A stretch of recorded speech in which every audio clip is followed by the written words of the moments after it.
This is a public service announcement about the dangers of materialism. This announcement will give you multiple ways to avoid your urges of wanting something you do not need. The definition of materialism is a tendency to consider material possessions and physical comfort as more important than spiritual values.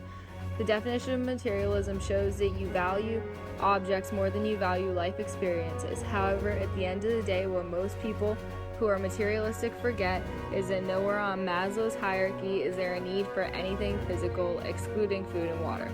However, at the top of the pyramid, there is a need for esteem which materials don't give you. There are many dangers of materialism. Wanting something so bad could lead to life under conditions of appetite, stress, or emotional arousal. Wanting alone could be responsible for overreacting. For example, I always say to my mom, "I'm gonna die if you don't buy me this." Gambling and drug addiction have the same effect on your brain.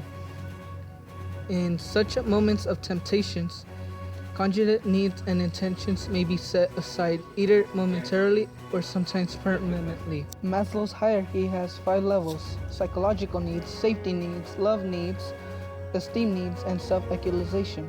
A person must first achieve their psychological needs such as water, food, and shelter, and their safety needs to advance to the 3rd level. As a person knows they have enough for food and safety, he or she will focus on friends and relationships.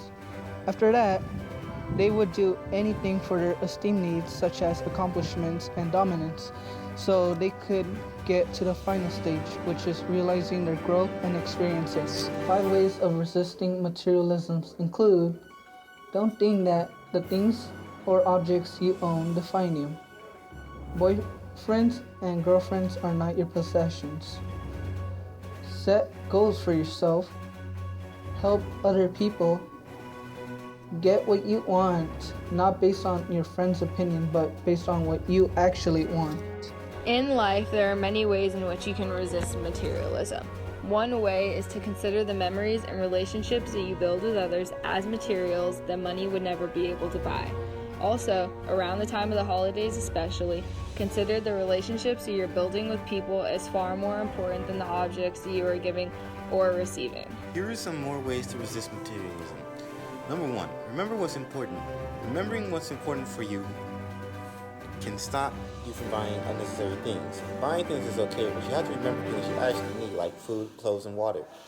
Number 2, be wary of trends. Sometimes trends are seen as something needed by people. It is important to remember these things are optional and that just because everyone else has them doesn't mean you need them. Number 3, refuse to rationalize. Try to think of the prices of things as not worth it most of the time to prevent yourself from buying. You should always think to yourself that something could cost less than what you might pay for it. This concludes our broadcast of The Dangers of Materialism.